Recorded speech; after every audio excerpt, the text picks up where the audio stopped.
اگر پوری دنیا کا علم ایک طرف ہو اور حضرت علی رضی اللہ عنہ کا علم ایک طرف، تو بھی حضرت علی رضی اللہ عنہ کا علم بھاری پڑ جائے۔ یہ بات صرف الفاظ نہیں، یہ تاریخ کا سچ ہے۔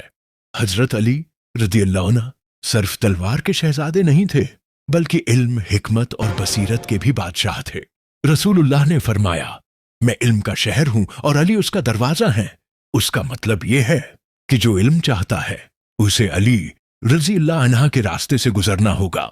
ایک مرتبہ کچھ لوگ حضرت علی رضی اللہ عنہ کے پاس آئے اور پوچھا، یا علی، علم افضل ہے یا مال؟ حضرت علی رضی اللہ عنہ مسکرائے اور ایسا جواب دیا کہ آج تک وہ جواب زندہ ہے۔ فرمایا، علم تمہاری حفاظت کرتا ہے جبکہ مال کی تمہیں حفاظت کرنی پڑتی ہے۔ علم خرچ کرنے سے بڑھتا ہے جبکہ مال خرچ کرنے سے گھٹتا ہے۔ مال چھوڑ سکتا ہے لیکن علم کبھی ساتھ نہیں چھوڑتا۔ اور پھر فرمایا، علم نبیوں کی میراث ہے اور مال فرعون اور قارون کی۔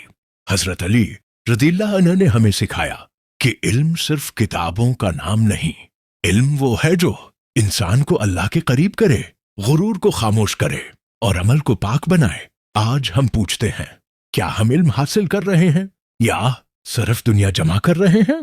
سوچیں، کیونکہ علم روشنی ہے اور روشنی اندھیروں کو مٹا دیتی ہے۔ اللہ سے دعا ہے کہ وہ ہمیں حضرت علی رضی اللہ عنہ جیسا علم، حکمت اور سچائی عطا فرمائے، آمین۔ اگر آپ کو یہ بات دل کو لگی ہو تو اس پیغام کو آگے ضرور پہنچائیں۔